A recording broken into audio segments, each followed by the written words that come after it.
yo me pregunto, ¿qué leva a un sujeto a se deixar explorar? ¿Qué leva a un sujeto a se deixar explorar? Porque desde la explicación sociológica, desde el propio marxismo, se podría pensar que las clases dominantes, las élites, oprimen a las clases más desfavorecidas, a las clases trabajadoras, etc. Y esa explicación, embora es verdadera, también es parcial, porque no da cuenta de otro aspecto, no da cuenta de por qué un sujeto busca su propio padecimiento. ¿Sí? Un sujeto busca, procura su propio padecimiento. Esta es una pésima noticia que trae esa psicanálisis. Yo sé que es un poco antipática para la mayoría, mas es un fato. Un sujeto obedece pasivamente desde una posición de sumisión, desde una posición de servidumbre voluntaria, desde una posición de sacrificio. El propio sujeto se ofrece a masacre. ¿Sí? Entonces, digo, no alcanzan las categorías sociológicas, políticas y económicas para explicar el porqué de exploración, para explicar por qué otros sectores no se suman al reclamo de los entregadores de aplicativo, por ejemplo, ¿no? Desde a psicanálisis, a gente entiende que existe una tendencia no ser humano, nos sujeitos, y que Freud llamó pulsión de morchi, que faz que el sujeto inconscientemente se incline a procurar su propio padecimiento, su propio sufrimiento, até su propia morte. O sea, voltando o ejemplo que nos compete, a exploración ten como mayor aliado a un masoquismo moral, o sea, a un masoquismo que es fruto de la propia pulsión de morte. ¿Sí? Freud reconoce nos sujeitos una satisfacción de atentar contra sí mismos o de atentar contra los otros. En este sentido, no podemos prescindir de este concepto de pulsión de Morchi para pensar a experiencia humana, porque me parece que desde una lógica racional y consciente esto nos explica. ¿Sí?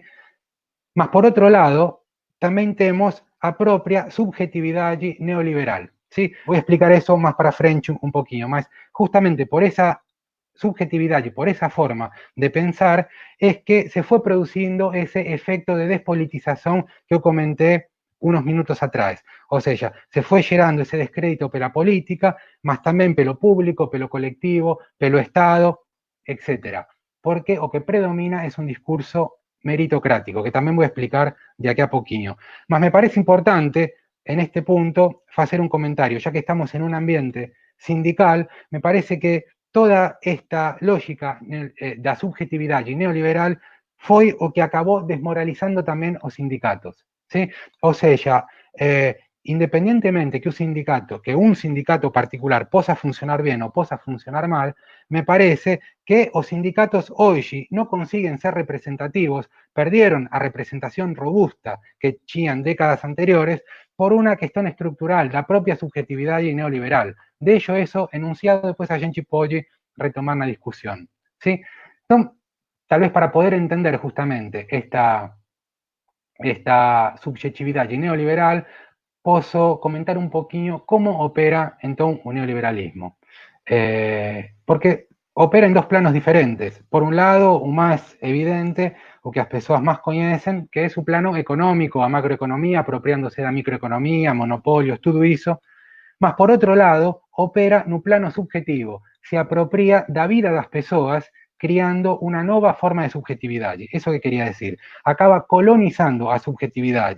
Un neoliberalismo fabrica un nuevo tipo de ser humano, ¿sí? Con una nueva subjetividad, una nueva forma de pensar que se edifica en cuatro pilares bien puntuales: consumo, individualismo, egoísmo y meritocracia. Esos son los cuatro pilares fundamentales de la subjetividad neoliberal. Y una de las consecuencias más graves de esa subjetividad es, por ejemplo, a quebra, fractura, a desarticulación, a desintegración del tejido social y comunitario. ¿Sí? Y esto es un poco lo que a gente está viendo en la pandemia, que ya voy a explicar de aquí a poco. Mas, al mismo tiempo, esto nos permite entender por qué a solidaridad tenha perdido su valor na sociedade. Ou seja, a solidariedade morreu como fundamento da sociedade. A solidariedade hoje deixou de ser un ideal. Y a solidaridade non somente entre as persoas, tamén entre os países. ¿Sí? Porque, por ejemplo, a pandemia primero estuve en Asia, que aparentemente lidió un poco mejor, después pasó en Europa, que fue más afectado, y por ejemplo, los países más ricos de Europa no se solidarizaron con los países más pobres, no ayudaron a los países más pobres. Alemania faló, si España necesita dinero, a gente pueden prestar, mas no crió un fondo común da comunidad europea. No, es decir, a perda de solidaridad allí es estructural a un neoliberalismo, no es só entre as pessoas, también la relación entre los propios países.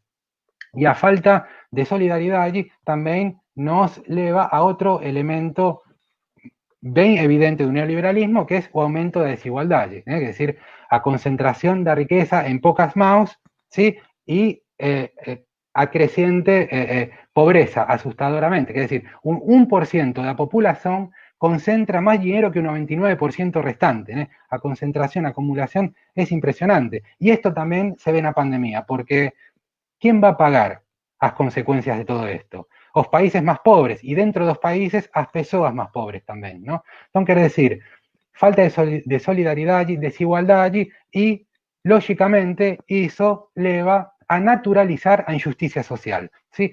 Hoy a injusticia social no incomoda a ninguém, forma parte del sistema. ¿Y por qué forma parte del sistema? Porque es la única manera que el sistema tiende a funcionar. Entonces, las instituciones que deberían cuidar de la justicia social, hoy son herramientas para castigar a los pobres. Lamentablemente, eso es así. Ahora, pasemos a pensar un poquito, a hacer una articulación con lo que acontece en la pandemia. ¿Sí? Y para eso pensé en tomar a cuarentena. ¿Sí? Porque, bueno, primero que a cuarentena, yo considero que es una movilización social paradoxal, digamos así. A gente fica en casa, mas es una forma de movilizar, ¿no? Porque es una posición. Mas de cualquier forma, a cuarentena, até hoje, es o único instrumento de prevención y de tratamiento que a gente tem. Pelo menos por ahora, parece ser o único medio más o menos eficaz. ¿Sí? Entonces, siguiendo esta lógica de esta subjetividad neoliberal, ¿no? Que se edifica no individualismo, no egoísmo, na meritocracia y no consumo, digo, siguiendo esta idea, ¿cómo podemos pensar un fracaso de la cuarentena? Porque más de la mitad de la población no respetó la cuarentena. O sea, ¿a qué se debe a poca adhesión? ¿Qué significa a poca adhesión a cuarentena? Significa que no son tantas las personas, es una minoría, las personas que están dispuestas a renunciar a su satisfacción individual para poder cuidar del bien común. Se prioriza mi satisfacción y no se prioriza a salud pública, porque si yo fico en casa, me cuido más fundamentalmente, estoy cuidando a otro. ¿Sí? Psicanalíticamente falando, yo podría decir lo mismo con otras palabras. Son pocos os sujeitos que escolhen renunciar a sus pulsiones, a sus impulsos narcísicos, a sus pulsiones narcísicas, a sus pulsiones egoístas para cuidar da saúde colectiva. ¿Sí? O sea, no se observa autocensura para poder proteger a otro. Entonces, es decir, y ese debe ser un deber ético. A gente tem o deber ético de ficar en casa, o deber ético da renuncia. Y obviamente, como a direita no tiene ningún compromiso ni con la verdad ni con la ética, es anti-cuarentena y estimula a todo el mundo para salir a rúa. Manda a morchi a todo el mundo, ¿no? También voy a explicar eso un poquito más para frente. Tem una expresión que surgió en Argentina, en los gobiernos de Néstor y de Cristina Kirchner, y que voltó a cobrar fuerza ahora en el gobierno actual de Alberto Fernández. Es una expresión que yo gosto mucho y que es o siguiente: a patria é u otro. Fue como un eslogan que percorrió todo el gobierno, toda la década kirchnerista. A patria é u otro. Las personas tatuaban esa frase en un brazo, en un cuerpo, etc. Y es muy importante, yo quería comentar eso, no solamente porque yo simpatizo con ese modelo, sino también porque me parece que esa frase expresa un verdadero patriotismo. ¿Sí? Un verdadero patriotismo se ve ahí, la importancia que tiene resgatar a solidaridad, o cuidado pelo próximo. ¿Sí? O patriotismo no son esas manifestaciones vergonzosas que nos dan tanta tristeza domingo a domingo aquí en Brasil. ¿Sí? A patria é u otro es una forma de valorizar a experiencia solidaria do comunitario y do común. ¿Sí? Y yo entiendo o común no como para todos iguales, somos todos iguales, no se trata de eso. O común es todo o contrario a una uniformización, a una homogeneización masificante, ¿sí? Es o común en cuanto diferencia, es reconocer, aceitar, asimilar y construir a partir de la diferencia. Un proyecto común que articule diferentes demandas de diferentes sectores. Eso es o común. Y digo, es un encuentro entre singularidades. Porque, faço questão de explicar esto, porque se não fazemos essa diferenciação, a coisa se encaminha para o ódio e a segregação, que a gente sabe muito bem de que se trata. Temos exemplos cotidianos disso. Porque não se trata de reconhecer ao diferente. Reconhecer o diferente é fácil. O nazista reconhece o diferente, o judeu. Se trata de reconhecer, aceitar e construir a partir da diferença. Eso es o común. Porque si no, vemos o diferente como una excepción que amenaza una totalidad. Y es ahí donde aparecen los fenómenos de racismo, xenofobia, homofobia, etcétera, etcétera. ¿sí? Y es ahí donde aparece claramente a pulsión de morchi, esa vez no contra el propio sujeto, sino dirigida a otro. ¿sí? Entonces, voltando un poquinho, eu falaba do deber ético que a gente tem de renunciar por la lógica solidaria. Y en este punto quería comentar un ejemplo que me parece muy interesante y al cual debemos prestar atención. Hoy en día, no mundo, ¿cuál es la figura emblemática que encarna ese discurso de ética da solidaridad? O Papa Francisco, ¿no? Y por eso es tan atacado por todas las direitas del mundo. ¿sí? Me parece importante comentar esto porque vemos ahí una inversión histórica. Se produce una inversión histórica, que es un signo de esta época. Una inversión histórica, ¿en qué sentido? En un sentido que generalmente las direitas, conservadoras y ultracatólicas, hoy en día negan a investidura, a autoridad do Papa. ¿sí? Quer decir, a investidura simbólica do Papa hoy no es respetado por las direitas. En España, por ejemplo, o partido Vox de ultradireita, que está creciendo mucho, no reconoce al Papa, se refiere al Papa como o cidadão Bergoglio, utilizan un nome de Cartorio deli para nomearlo, no o llaman Papa, cidadão Bergoglio, ¿sí? Y a izquierda española, o gobierno español hoy es una coalición de centro-izquierda. Aparte, más a izquierda, tu gobierno se refiere al Papa Francisco como referencia en sus discursos. O sea, a izquierda española toma como referencia as palabras do Papa y a direita española, que siempre fue supercatólica, no reconoce autoridad papal. Vean cómo es una inversión histórica, cómo es un signo de esta época al cual a gente debe prestar bastante atención. Ahora, voltando un poquinho sobre a cuarentena, eu falei que a gente tem a obrigação ética de renunciar a nossa satisfacción de sair, mas a gente tem que também fazer a seguinte observação. Tem gente que no consigue respetar a cuarentena por una cuestión de sobrevivencia. Tienen que salir porque si no salen, no comen. ¿sí? Entonces, nuevamente, aquí nos encontramos con esa cuestión propia de un neoliberalismo que es a desigualdad. En cuanto a algunos tenemos su privilegio de ficar en casa y até de poder trabajar en casa, otros tienen que salir a encarar tal vez a morchi porque si no, mojen de fome, o mojen de coronavirus o mojen de fome. Entonces, nuevamente aquí, lo que decía antes, tiene que ser un momento de Estado. O Estado debería aprovechar esto para se fortalecer, para garantir que las personas puedan se cuidar, que el Estado te cuide para que você no precise se expor de esa manera. Lógicamente que aquí no Brasil eso no acontece. Tenemos un gobierno más genocida del planeta. Brasil tiene un gobierno más genocida del planeta. Entonces, eso no acontece. Y cuando, paréntesis, cuando paren de pagar ese auxilio emergencial, que no sé si va a ser 2 o 3 meses más, o derrumbe, o colapso civilizatorio que Brasil va a vivir probablemente sea mucho peor ainda do que ya está haciendo. En fin, no sabemos ainda. Decía que las direitas se oponen a cuarentena, porque tomé a cuarentena como un elemento paradigmático para a gente poder pensar estas articulaciones. ¿Y cuál es el argumento da direita para se opor a cuarentena?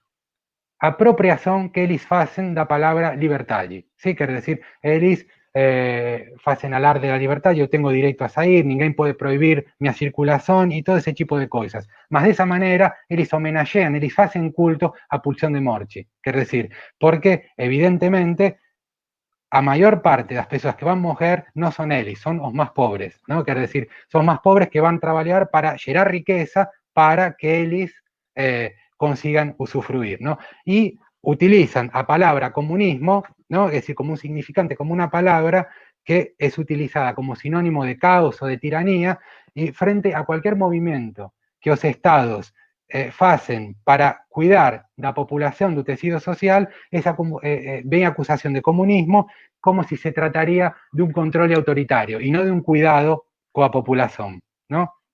En fin, entonces, y aquí eu falei de inversión histórica en esta cuestión do Papa, y hay otra inversión histórica también muy interesante, porque o repertorio da izquierda siempre fue tomar as rúas, y hoy se da al contrario, a izquierda para cuidar do outro, fiquen casi quien toma as rúas es a propia direita, a propia ultradireita. Se a gente diz que as persoas non queren renunciar a su propia satisfacción de salir y se divertir, y etcétera, y no respetan y cortan la cuarentena, eso también tiene a ver con un imperativo categórico que es do discurso neoliberal, que es o seguinte: você tem que gozar, você tem que se satisfacer, você tem obrigación de se satisfacer, consecuentemente você no puede renunciar a nada. Ahí encontramos otra explicación de por qué no se respeta a cuarentena, ¿sí? O sea, a subjetividade neoliberal parte do seguinte principio: você tem que entender a vida igual que entiende a una empresa. Tu vida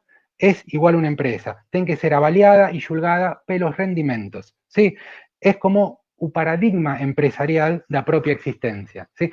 Entonces, si mi vida es una empresa, yo soy empresario de mí mismo, o sujeto es empresario de sí mismo, emprendedor de sí mismo, ¿sí? Él mismo se trata como una empresa. Su vida es una empresa, administra su vida con los mismos criterios que se administra una empresa. Entonces ya no es un trabajador que es explorado por un jefe, él mismo se autoexplora, él mismo se oprime internamente. Hay un opresor interno que se llama superego, que es una instancia psíquica que Freud descubrió y que asume o argumento do discurso neoliberal, que es: você tem que gozar, você tem que se satisfacer. Entonces, o superego, o tempo todo, exige do sujeito ese rendimiento ilimitado, esa satisfacción ilimitada. Y es más y más y más y nunca es suficiente. Es como un efecto de boneca rusa. Você tira una, tiene otra, tira otra, tiene una tercera, y es interminable, ¿no? Entonces, el sujeito pasa a se autoexplorar en función de ese imperativo de autoexigencia sin límites. Entonces, por ejemplo, él no tiene jefe, es empresario de sí mismo, pega Uber, fica trabajando 15, 16, 18 horas por día, porque siempre tiene que ser más y más y más, ¿sí? Es decir, y como nunca consigue aquello que se propone, porque el neoliberalismo exige un todo, y para el ser humano todo es imposible, tenemos un limite, ¿no? Entonces, entre lo que él se propone y lo que él debería, hay un hiato, hay un vacío. Ese no alcanzar o que un neoliberalismo exige en ese imperativo de gozo, traes a culpa, ¿sí? En todo sujeto, es decir, no alcanza aquello que debería, consecuentemente se culpa. Porque el problema es que el sujeto no reconoce que a imposibilidad es estructural del ser humano. Él cree que el defecto es de él, que la culpa es de él, que él debería alcanzar ese gozo, esa satisfacción plena. Y no alcanza porque eso es de facto inalcanzable. Entonces, un mismo superego que exige a plena satisfacción, cuando el sujeto no la consigue, pasa a castigar.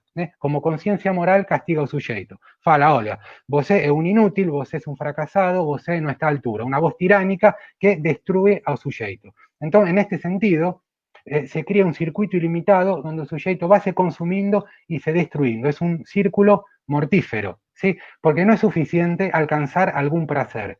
Al contrario, tiene que ser más y más y más. Tiene que ser hasta las últimas consecuencias. Entonces, no es un placer y es suficiente, no. Es ir além do principio do placer. En este movimiento ilimitado, este sujeto se consume y se deprime. Por eso, a depresión ya no es más un cuadro psicopatológico. A depresión hoy es una pandemia, aprovechando la palabra de un momento. Es una pandemia porque todos se sienten deprimidos, porque todos se sienten exigidos além de sus posibilidades, ¿sí?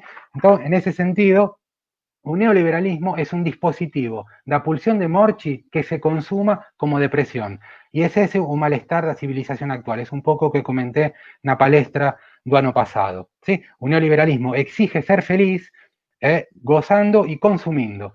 Y un neoliberalismo nos hace acreditar que esa plenitud de gozo, de satisfacción, se va a alcanzar consumindo. ¿Sí? O que Lacan llamó discurso do capitalista, que sería medio complexo de explicar agora, mas, en fin, o importante é pensar que o consumo é o elemento central da época. ¿Sí? Para o neoliberalismo, o consumo é o elemento central desa subjetividade colonizada. E ese consumo, quen dicta o que debe ser consumido? O mercado. Entón, aí tenemos outro elemento, cando se fala da suposta liberdade, la suposta libertad de Escolia, es una farsa. No existe esa tal libertad, existe solo un camino posible, un consumo, y debe ser consumido aquello que un mercado ordena. ¿Sí?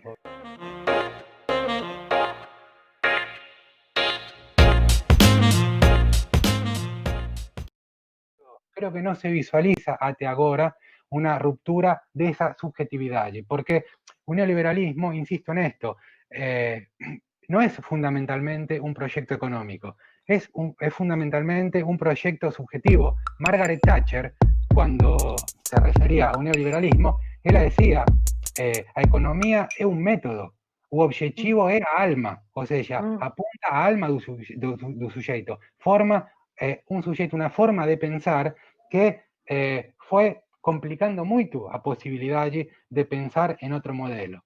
Por eso es tan difícil imaginar cómo será esa ruptura. Tal vez venga de los movimientos sociales, los partidos políticos y la clase trabajadora, aparentemente, pero lo que vemos hasta ahora, no.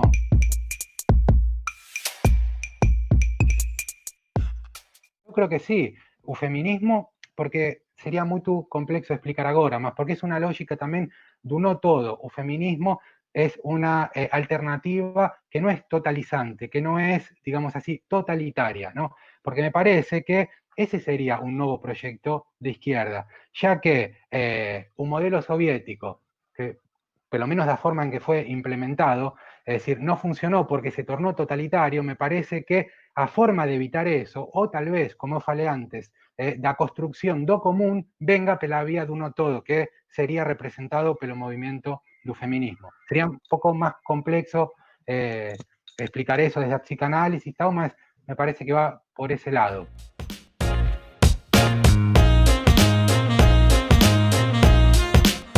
Porque, claro, a política creo que dejó de ser una herramienta de transformación social por todo este trabajo que un neoliberalismo fue haciendo, ¿no? Es decir, de demonizar a política, confundiendo que a política con corrupción y todo. Entonces, ¿qué acontece? Se tenta mudar a política pela gestión. Entonces, es decir, justamente un neoliberalismo que no es una opción política, sino que está nas antípodas da política, acaba valorizando a gestón o gestores, ¿no? Por esta lógica empresarial aplicada, ¿no? a propia lógica. Y porque también todas las autoridades simbólicas, las grandes lideranzas, fue destruida pelo neoliberalismo. Por eso también los movimientos sociales, las manifestaciones y tal, surgen con tanto entusiasmo y van se desvaneciendo, porque no hay de ahí una propuesta emancipatoria y también no aparece ninguna lideranza simbólica que encarne ese lugar. ¿Sí? Por eso se fue debilitando la política. Por eso también me parece que un sindicato como institución dejó de ser representativo. Me parece que responde a esa misma lógica, ¿no? Podría continuar, más hay más preguntas. A gente retoma después. Voy a intentar responder de esta manera. Eu falei de 4 elementos fundamentais, de 4 pilares fundamentais que constituen esa subjetividade neoliberal. O consumo, o egoísmo, o individualismo e a meritocracia. ¿Sí? Me parece que o discurso meritocrático foi se apropiando, ¿no? dos trabalhadores. Entón, por exemplo, que significa a meritocracia? Que si, como se reduciría en una frase? Si você quer, você pode. Entón, todo depende de você. Então, quer decir, aí o propio trabalhador no confía en las instituciones, cree que todo depende, que todo va a ser conseguido gracias a su propio esfuerzo, y que si vos quer, entonces vos pode, y si vos no pode, entonces eso se traduce como que vos no quer, consecuentemente vos es un fracasado, vos es alguien que no se esforza, etcétera, etcétera. Entonces el sujeto acaba entrando en una apatía cínica con eso, ¿no? Porque, claro, no es no tienen que esperar eso de nada, es una, ¿cómo podría decir? Voy a tomar un ejemplo. Otro día, una paciente mía se atrasó en un horario de sesión. Y cuando llegó me pidió disculpas y me faló que demoró porque llegó un funcionario del seguro de un carro, que un carro de él mucho tiempo parado, estaba arriba batería y tal. Cuando un mecánico llegó, él conversando con él y decía, bueno, entonces, qué cosa, ¿no? En esa pandemia vocês têm que trabalhar, vocês têm que se expor, vocês corren risco. E o cara falava, não, é assim mesmo, a vida é assim, a gente tem que correr atrás do que é nosso, a gente tem que ganhar nosso dia a dia, tem que ganhar nosso pão, e se a gente não faz, faz outro. Quer dizer, este discurso meritocrático de creer que depende de ele em nenhum momento se questiona de por qué o Estado no le da, no cuida de él y no le da a posibilidad de él ficar en casa y se resguardar. ¿No? Quiere decir, no, para él tiene que ser así mismo. Digo, una ideología que está fundamentada a partir de esos principios propios de la subjetividad neoliberal. ¿Se entiende? Una ideología que es una forma de entender a vida fechada. A ideología como una estructura fechada donde todos los elementos están ordenados y tienen una respuesta. En este caso, creo que esa respuesta que a clase trabajadora encuentra es justamente que no puede esperar nada de ninguém, que él tiene a obrigación de producir.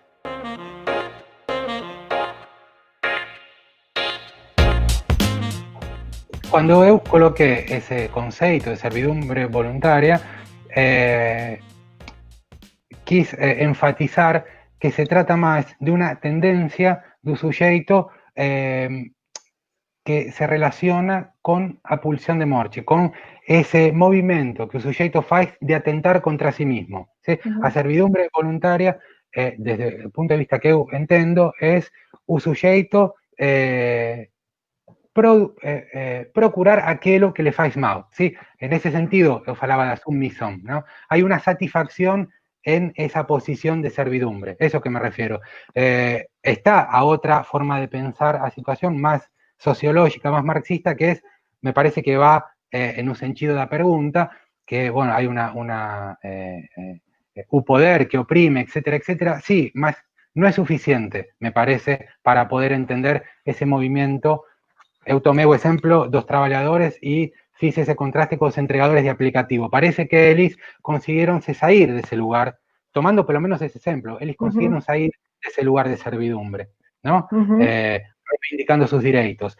A grande mayoría no, y me parece que eso se debe a una cierta satisfacción subjetiva que se encuentra en un padecimiento. Por eso falé las más noticias que trae a psicanálisis, porque no es una idea muy agradable pensar que el sujeto atenta contra sí mismo. Más, en fin, eso que Freud nos enseña, como soy psicanalista y adhiero a esa lectura, estoy trazando para acá, ¿no?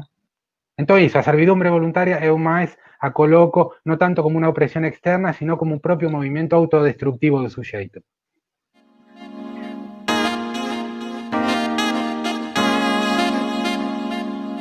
Es decir, debería ser un momento marxista porque fica súper claro, justamente Marcio da ese ejemplo, es decir, si los trabajadores no funcionan, a roda no gira.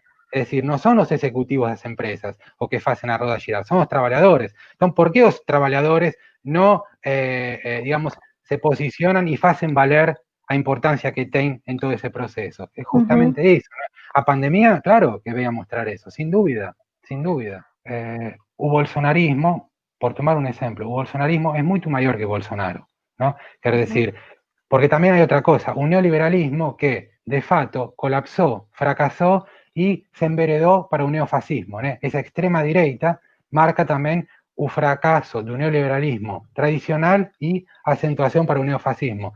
Ese neofascismo que a gente ve aqui no nosso país é muito mais que Bolsonaro. Não é questão, porque digo, uma eleição não resolve isso. Né? Eso que me parece, por exemplo, si Bolsonaro termina su mandato, espero que no, mas si termina su mandato, puede ser que de repente otro candidato progresista gane a próxima elección, mas eso no significa que mude a mentalidade das pessoas. Pueden escolher a otro, vamos a supor, un candidato progresista porque hay una insatisfacción y tal, mas a forma de pensar, esta subjetividad neoliberal, hasta ahora permanece. Eso que no se visualiza que cambie demasiado. ¿Sí? Sin dúvida, sin dúvida. Para mí, sin dúvida. Voy a tentar responder a te con otro ejemplo de nosa realidad, porque creo que puede ilustrar un pouco por que penso así. Eu creo que, en parte, a gente está na situación en que nos encontramos porque cuando os gobiernos progresistas estiveron no poder, me refiero a los dos gobiernos de Lula y un gobierno y medio da Dilma, por ejemplo, se avanzó mucho, se disminuyó a desigualdad,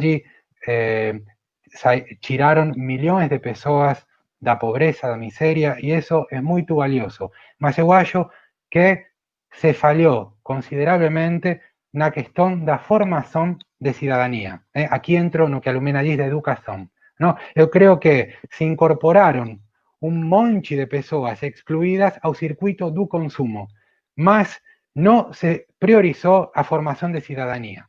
¿Sí? Entonces, en ese sentido, somente a educación que podría hacer eso. ¿Sí? Todo bien, cotas na universidade, muy importante, muy valioso, mas así, no se discutió con la sociedad temas que deberían ser discutidos. Voltemos a pandemia, a situación actual, que Brasil no consigue a ciencia, tecnología, completamente devaluada. Brasil no consigue fabricar máscaras, para tener que comprar máscaras de China. Cómo destruyeron un aparato productivo y nunca se discutió con la sociedad eso. No se discutió a ciencia, no se discutió a tecnología. Quer decir, todo bien, las personas podían comprar un carro, podrían crecer económicamente, mas se descuidó mucho otro aspecto. Por ejemplo, ¿cómo puede ser que Bolsonaro, después de ter elogiado a Ustra o día do impeachment da Dilma, primero, no tenga salido al llamado inmediatamente del recinto? En segundo lugar, que sea candidato a presidente. En tercer lugar, que gane. Quiere decir, ¿cómo los gobiernos UPT no colocaron en pauta fundamental a discusión sobre los derechos humanos? ¿Se entiende? Entonces, quiere decir, bueno, podría continuar con esto, fico até indignado. Más quiero decir, claro, eso con educación que se consigue por lo menos tentar mudar esto. ¿Y con qué tipo de educación? Esa es otra pregunta, ¿no? Si es una educación para un mercado o si es una educación para ciudadanía, para recuperar estos principios comunitarios, por ejemplo, ¿no? En fin, un poco por ahí.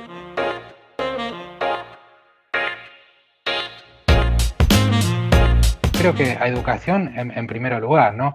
Y con cultura, cuando a Mayara se refiere a cultura, creo que sí, mas es muy vasto, es muy extenso el concepto de cultura. Yo creo que es proporcionar, digamos así, herramientas simbólicas, imaginarias, para que las personas consigan construir una red también. Porque me parece que esa es la única posibilidad que a gente tiene de, digamos, a ver, y se articula con otra pregunta que no respondí, que creo que era de Angelo, sobre a pulsión de morte y un neoliberalismo. Porque me parece que así, a pulsión de morte, es bien complejo el concepto, no puedo también aquí explicar en detalle, mas digamos así, a pulsión de morte es una fuerza psíquica que es primaria, ¿sí?